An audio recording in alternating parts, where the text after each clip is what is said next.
NFL training camps are underway, and we have my top 10 storylines to keep an eye on. NFL Spotlight starts now.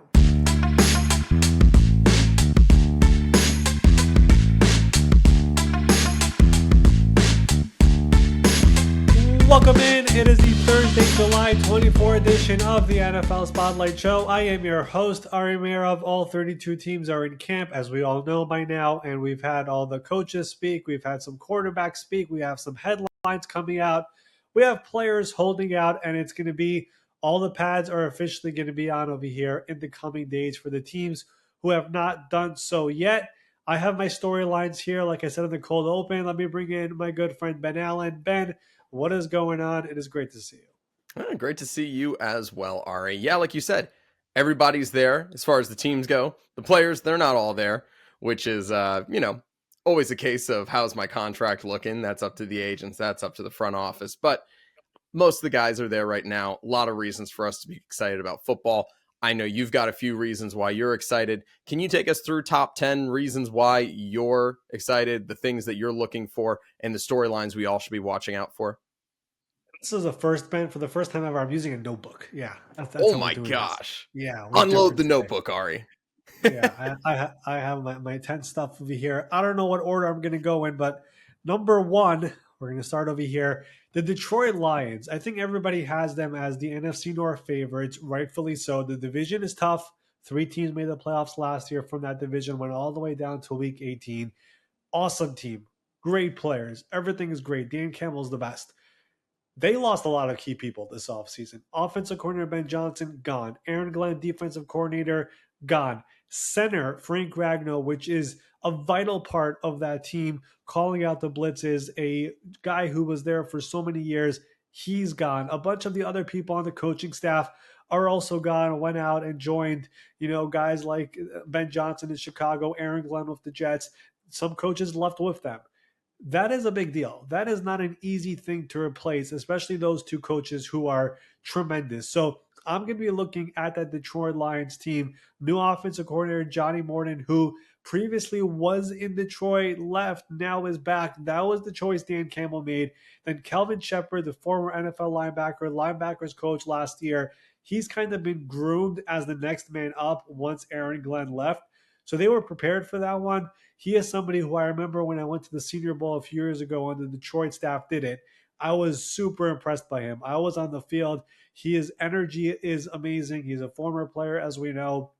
All the players were glued to him. He's an amazing guy. I think he'll be an amazing coach in the NFL as a defensive coordinator. But that is a bunch of key voices leaving the building. And then the offensive line, like we said, who's going to be the starting center? We have Tate Ratledge, the rookie second-round pick out of Georgia. We have Graham Glasgow, who is the veteran on the team who could do it if they need it. So they are rotating through that offensive line throughout training camp. Dan Campbell, opening press conference a few days ago, back at training camp, said the most vital thing that he'll be watching for throughout training camp is the offensive line. That is what he's watching for. So this is a team that I know everybody thinks they'll be fine. They'll win the division.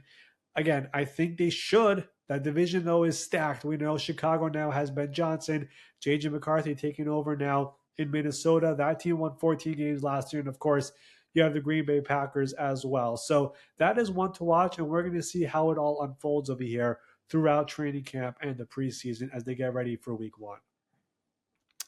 My fears are very low for the Detroit Lions. Maybe we're a little bit too close to the Lions here at the 33rd team with our guys Amon-Ra and Equinemius, now of the San Francisco 49ers. EQ, congratulations signing over there. But big Lions fans here at the 33rd team St. Brown podcast is a fun watch. Amon's got us all excited for this upcoming season. So make sure you're tuning into that if you haven't already. What's number 2 here, Ari? Where are you headed next? All right, we're going to go over to some rookies and the draft back in April. It's awesome. I do not remember the last time a number 1 overall pick who was a quarterback has barely been talked about. Cam Moore was the number 1 overall pick. It's like he wasn't in the pick. Like nobody is mentioning his name. No going to Titans camp. No exclusive interviews with him. Like nobody even cares about him. It's crazy to me. And this is somebody who has a lot of confidence, who really the entire Titans brass, Chad Brinker, the new GM Mike Borgonzi, the head coach Brian Callahan, they all became enamored with him because the original intention, it was not a slam dunk that they're going to take a quarterback, and he sold them throughout the process. He becomes the number one overall pick. During the draft itself, they make the pick. Immediately, the team after the Browns trade the pick to Jacksonville.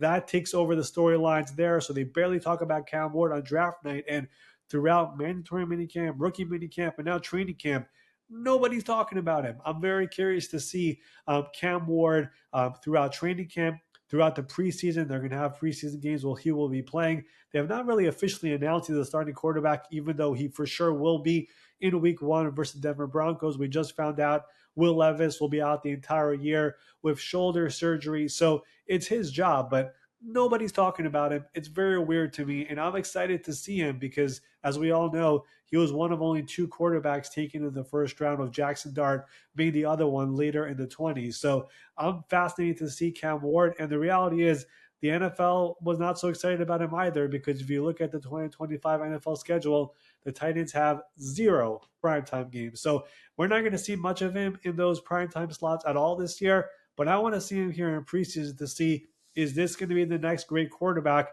in the AFC with Patrick Mahomes, Joe Burrow, Josh Allen, Lamar Jackson, Justin Herbert, and all the other great guys, CJ Stroud. So that's a big task over here in Tennessee. The roster is not great, but let's see what he's got over here throughout training camp in the preseason. Do you think, though, because of that reason, there's actually a certain level of pressure that's being taken off of him that could ultimately lead to a better performance just in this rookie season? Oh, it's great for him. I mean, every number one overall pick who comes in, the cameras are all there. Everyone is going to the training camp. Name any number one overall pick quarterback, Ben. There was attention. Bryce Young, attention. Baker Mayfield, attention. Go throughout the years, Cam Newton, Matthew Stafford, Sam Bradford. There would be attention in that training camp preseason. Let's see him. I've not heard his name at all. I mean, have you? You're like, you never hear him at all. It's kind of weird. It's odd. I guess because the roster is just that bad. Maybe that's the reason, but it definitely takes some It's pressure off Tennessee, of him. too. It's got to be, I mean, nice place, Nashville, but like the Tennessee Titans market is But not necessarily other as small notable as even the markets have Cleveland Browns. other small markets have had the number one overall pick. They've taken Of quarterbacks. course. We'll hear about them. It's very odd to me. I don't know. Cam Ward was an unbelievable college player. I feel like he's somebody who could maybe have a CJ Stroud type of a year. Like, what if that happens? You know what I mean? So there's just no attention at all. And let's see what he does over here in the next few weeks. Okay, Ari, 2 up, 2 down. What do you have here at number 3? Yeah, we're going to stick with the rookies and go to that number 2 overall pick, which is Travis Hunter with the Jacksonville Jaguars. We heard his offensive coordinator, Grant Udinski, on the show on Tuesday talking about the energy, the juice that he's bringing to the building. He called it genuine. Everything you see on TV, that's real. He's one of the most unique prospects we've ever seen. We've never had a player like this in the NFL. Is he actually going to play on offense and on defense going into the season? What is the plan there? Liam Cohn said some days we'll have him on offense, some days we'll have him practicing on defense. Is that actually going to happen going in to the regular season? I'm fascinated by it. I've had people around the NFL tell me you can't possibly do that to a player right away. Other people have told me start him on offense, have him only in pass plays on defense, third down, or something like that. What is going to be the plan? What is he going to do during preseason games? What is it going to be his rapport with Trevor Lawrence in the offense? There's so many different things over here about Travis Hunter. The one thing he's made it very clear is he's able to do it. He's 24/7 football. He does not have any other hobbies that much when it comes to outside of football. So he's football 24/7.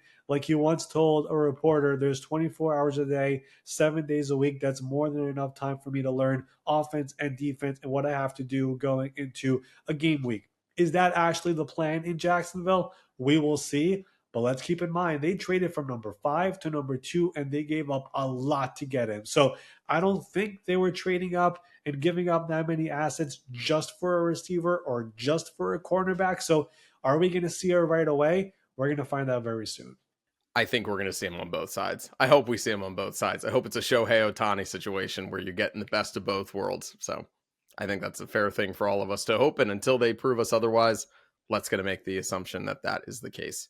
All right, Ari, 3 up. We've got 7 more to go. Where are we headed? Yeah, now let's go to a few teams at a time over here. The quarterback battles. There's a number of teams out there who have quarterback battles ongoing into training camp. Yesterday, Brian Daboll, the Giants head coach, once again reiterated Russell Wilson is the Week 1 starting quarterback. He's making it clear right away. We'll see if that holds true. We know Jackson Dart is there. We know Jameis Winston is there. We also know Russell Wilson last year had an injury at the start of training camp, so he's going to have to stay healthy throughout these next 5-6 weeks before Week 1 officially gets here. But the other battles out there, we know the situation right now in Indianapolis. Good news for them. Anthony Richardson is not on the PUP list. He's on the field. That is a real battle between Anthony Richardson and Daniel Jones. New Orleans, there's the rookie and Tyler Shuck, who is officially signed, got a fully guaranteed deal. Good for him. Against Spencer Rattler, Jake Haener is also sort of involved, but primarily it's likely those two guys battling in New Orleans. And then, of course, the situation in Cleveland is just a four-way race with Joe Flacco, Kenny Pickett, Shador Sanders, Dylan Gabriel. The first team reps yesterday in the first practice officially went to Kenny Pickett, but Kevin Stefanski after practice said, don't read too much into that. But the situation in Cleveland is so interesting because are they going to keep all four quarterbacks on the roster once it's time to trim the roster from 90 to 53? If not, who's the odd man out? Is it a veteran? Is it one of the guys that you drafted? Which one of the rookies are going to get that third spot potentially? Or any of them good enough to actually become the number 2 or, dare I say, number 1? So that situation is, of course, very, very interesting. So all these quarterback situations and how it unfolds, will we see rookies winning? Will the veterans actually hold on to their jobs? How long will they hold on to their jobs if they do get the job? I mean, if you look at the Giants' schedule, the start of the year is absolutely brutal.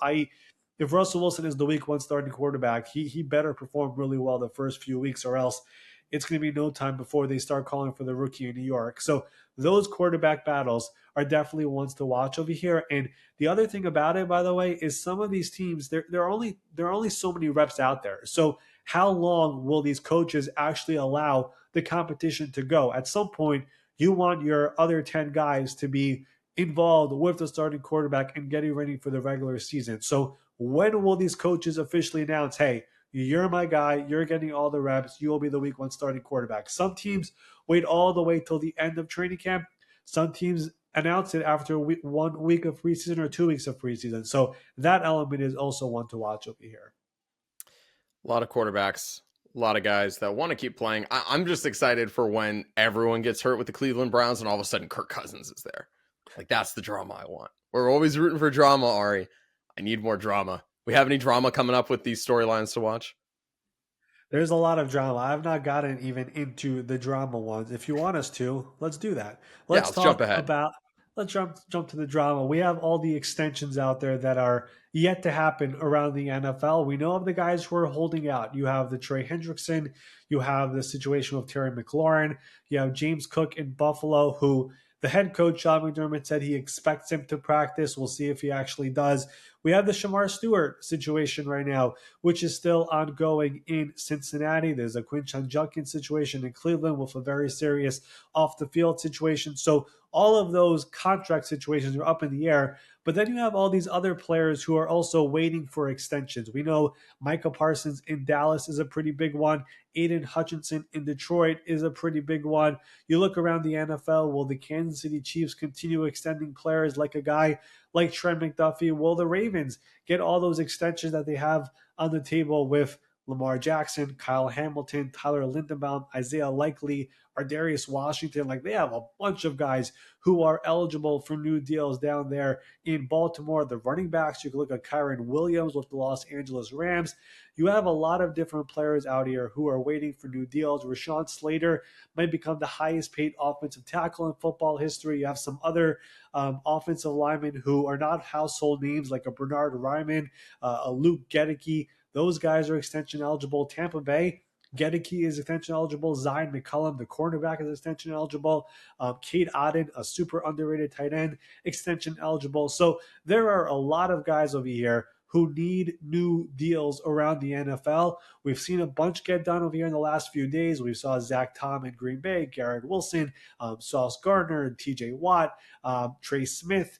George Karlaftis. Those things are getting done. This is also not only the start of training camp, it's also extension season. Some of these are louder than others, but we're going to have a lot of big money deals getting done over here in the near future. One more offensive line, by the way, Tyler Smith in Dallas. Those are ongoing talks over there. Kicker, by the way, Brandon Aubrey in Dallas as well. Might become highest paid kicker in football. So we have a lot of extensions on the way over here around the NFL. Brandon Aubrey, get him on NFL Spotlight. That's been one of my ones I want to get on. He's the best kicker, but we still need to give this guy a spotlight. His story is insane. I'm very excited to see when he gets paid, because his whole battle from where he was to where he is now is quite the story. I think he's on your list too. He is on my list. Former UFL kicker becomes basically the best kicker in football. Awesome story whenever that happens. We love it. All right. What do you have next, Mr. Meirov? All right. I'm trying to decide here on my notebook where to go over here. We're going to go back to the quarterbacks. Last year's quarterback draft class was really impressive. Jaden Daniels was unbelievable in Washington. Bo Nix, what he did in Denver was really cool. Caleb Williams had to go through a lot in Chicago. We'll see what he does this year of Ben Johnson. I want to focus on two other quarterbacks from that draft class. One of them we saw a little bit. The other one we saw none of him. J.J. McCarthy in Minnesota. It is rare for a 14-win team to switch quarterbacks. And that is what's happening in Minnesota. Going from Sam Darnold, who was amazing Pro Bowl season now in Seattle, to J.J. McCarthy, who was a number 10 overall pick last year.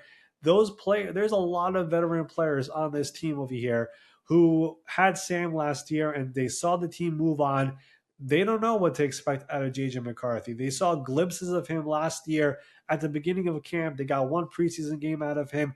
There's going to be a lot on his shoulders, and how he does this year with Kevin O'Connell and that entire coaching staff, including Wes Phillips and Josh McCown, it's going to be a big year for him, because they got to keep on moving up over here and prove that letting Sam go was not a mistake. So how JJ does, the good thing for him, of course, is this team is stacked with so much talent from the receivers, of course, Justin Jefferson and Jordan Addison. You have TJ Hawkinson. You have the offensive line. Christian Darrisaw is coming back. They beefed up the offensive line, signing Will Fry, signing Ryan Kelly, drafting Donovan Jackson.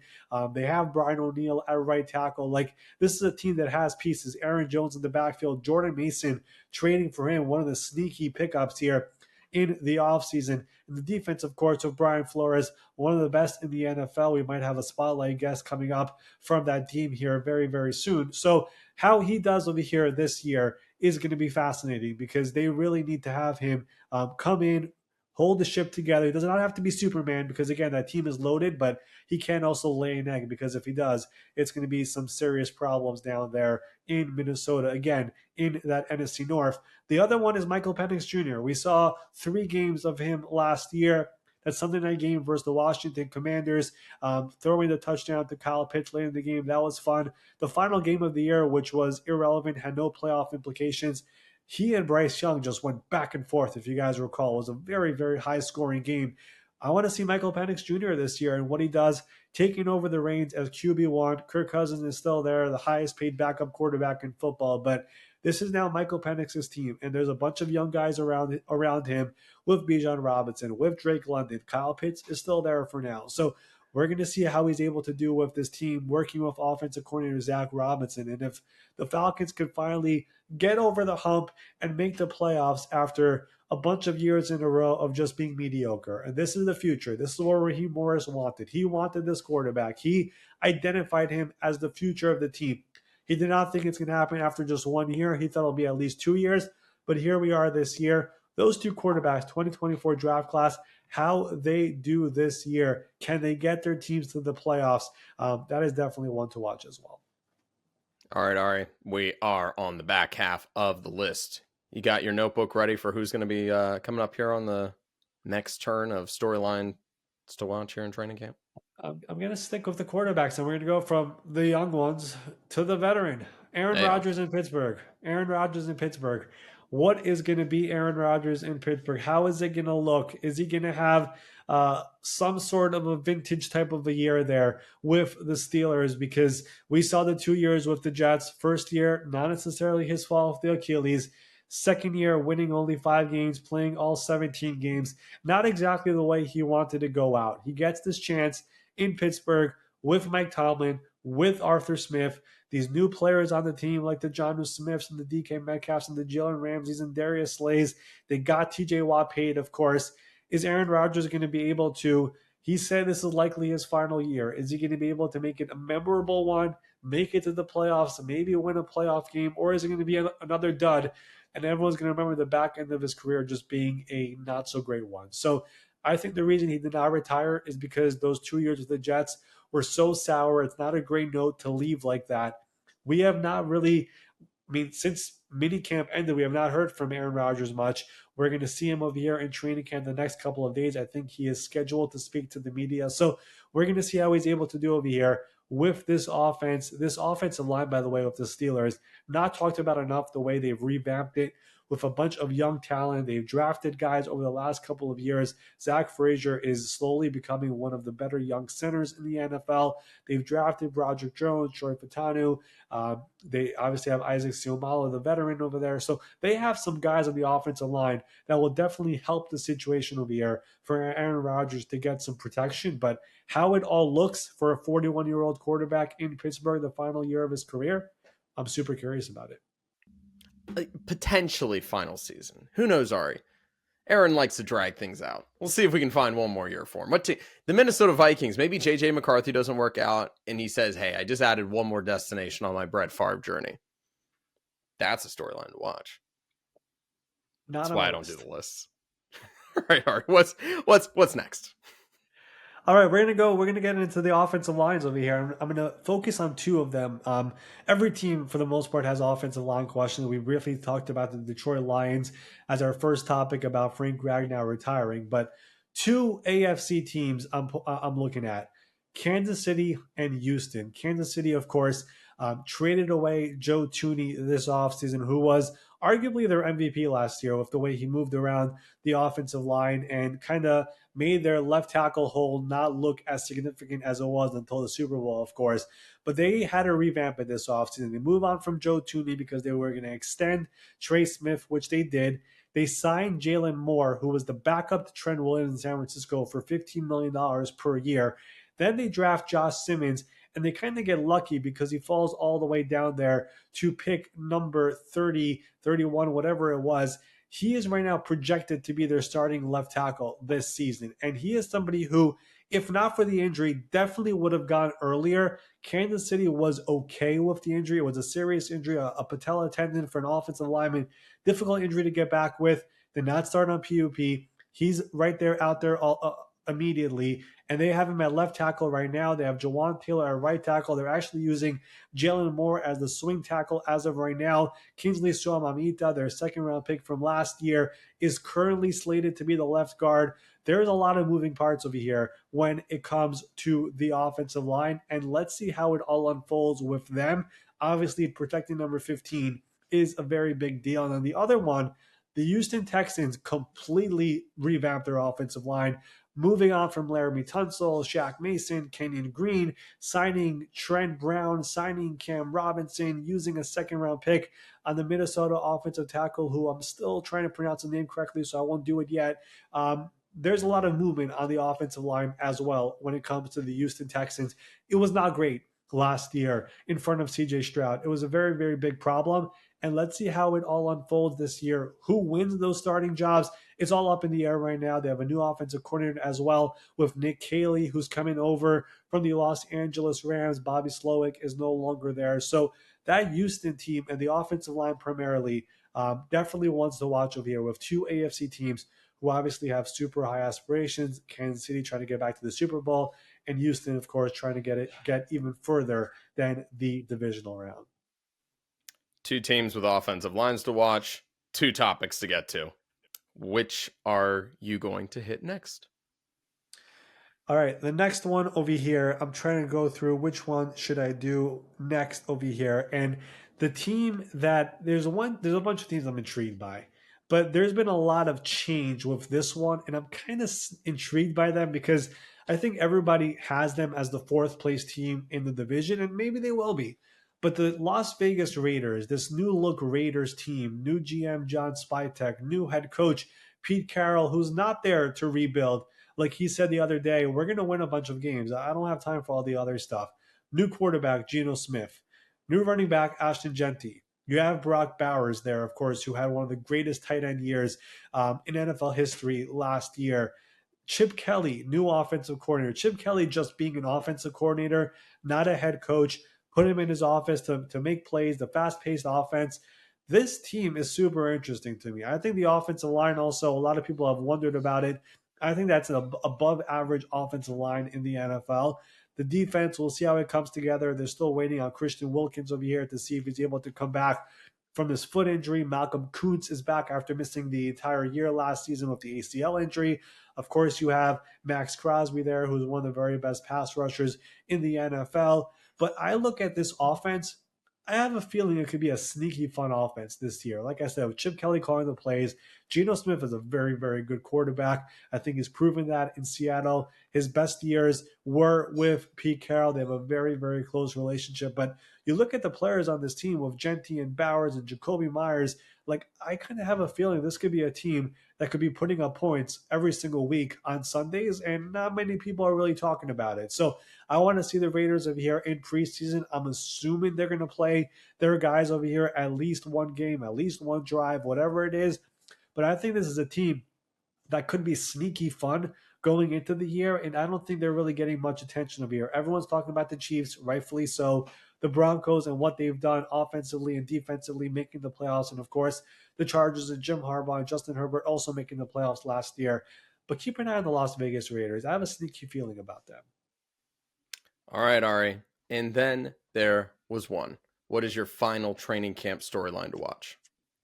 The last one, it kind of blends into one that I said before, but I want to focus on them primarily just because this is a team that I think cannot afford distractions anymore. And I want to talk about the Cincinnati Bengals again. Like we've talked about them a lot here on the show.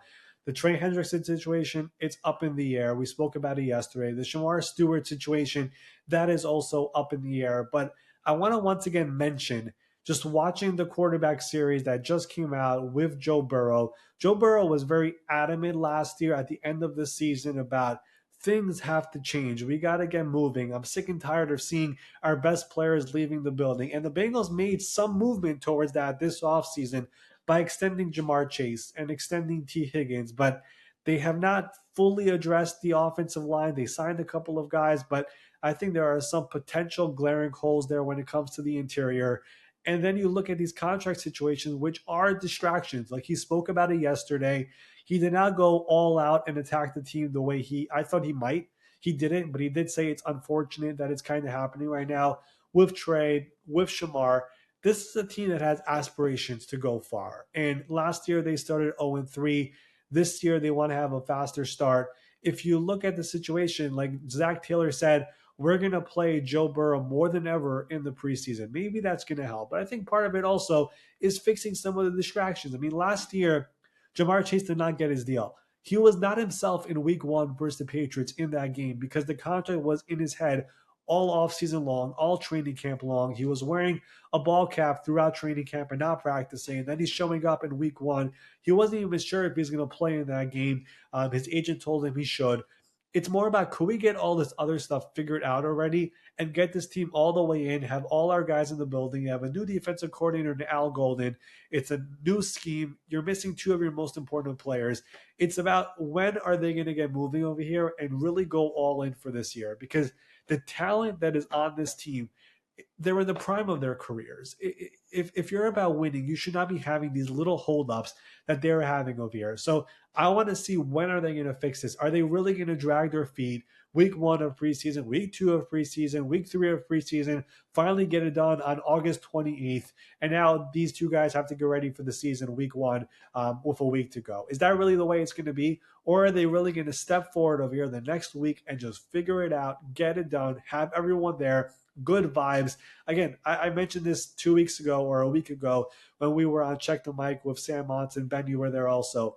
The 49ers this offseason, they made it a priority. No drama. We're finishing Brock Purdy. We're finishing George Kittle. We're finishing Fred Warner. It all got done. And they're going into this training camp with nothing too crazy. Jawan Jennings is out there, but he's actually on the field. But They don't have drama the way they had previous years with Ayuk and Debo and Nick Bosa and all these different players. The Bengals have it every single year. And I think it does affect the team and the roster. They have phones, they read this stuff, they get asked about it. I want to see if they're going to fix it up over the next week, or will they just be the same old Bengals and this will drag out throughout training camp. All right, let's recap your 10 here. We got, can the Lions overcome their offseason losses? Cam Ward's been overlooked this entire time since the draft. How will the Jaguars deploy Travis Hunter? We've got quarterback battles across the NFL. We got our extension candidates / the holdouts. JJ McCarthy, Michael Penix Jr. expectations for their sophomore season. JJ McCarthy, more of a rookie. Anyway, how will Aaron Rodgers look in the Pittsburgh Steelers offense? Overhauled offensive lines for the Texans and Chiefs. Raiders are fun. I just wrote Raiders are fun. Felt like that was a good one. Sneaky fun. And will the Bengals stop the drama and get their team figured out so these guys can stop answering questions? Ari, is there anything else on that notebook that we missed that you think is a fun little bonus we should throw the people? There's a bunch of other ones here that I also wrote. I think the Arizona Cardinals offense is one that and defense really, that I'm kind of intrigued by with this team. We just got news Walter Nolan. I was going to ask you, are you nervous about that at all for them? It definitely sounds like he's going to miss all of training camp and preseason, which for a rookie is not great. So the good thing for them is they do have depth this year, but of course they just used, I believe it was the number 16 overall pick on him, and they're expecting big things out of him. So they're going to have to use some of these other guys. But I look at a team like them, like that's a team that has depth on their roster. Like this is a team that showed flashes last year. They made a lot of improvements in free agency. So I almost put them on this list, but I didn't. It's hard when it's only 10. But what I could tell you, Ben, and as you know, we're going to be talking about every single team of here on the show in the coming weeks. We're going to have some special guests from those teams, whether it's their writers or their reporters or their radio guys or whatever it is. We're going to get some of those guys on the show as well to talk about all these teams because, again, it's just 10. It's a bunch of players, some teams, some whatever. We want to talk about all 32 teams here on NFL Spotlight. As we do every single day. So make sure you're subscribed to the YouTube. Make sure you're on Apple, Spotify, wherever else you get your podcasts. We will be talking about a lot of football because that's what we like to do and because Ari does not sleep. So if you haven't already, hit the sub button, go back, go on our playlists, watch some of the Spotlight guests we've had on. Grant Udinsky, like we've already said before, a lot of great feedback from it. It's awesome to hear from the other people around the NFL and even some of the comments of people talking about how inspirational it is. He's a real cool guy. I think it was really fun. Neither of us had spoken to him before, I don't believe. So it was like a really cool opportunity just to kind of chit chat with him on and offline. And just a guy that I think a lot of people should be rooting for in his first year there as an offensive coordinator with the Jaguars. Totally agree. And like you said, we've been getting a lot of private messages from whether it's fans and a lot of people within the NFL, and it's been cool to see. And like I said throughout this episode, we have a bunch of other guys here slated to come on the show, including a player likely coming up here next Tuesday. We have an executive on the way. We have another offensive coordinator on the way. We have a lot of really, really exciting things over here coming up on NFL Spotlight. But that will do it here for the Thursday, July 24 edition of the NFL Spotlight Show. We will be back here tomorrow to wrap up the week, talking more about the NFL, the latest headlines and the ripple effects, and much, much more. We will see you all tomorrow.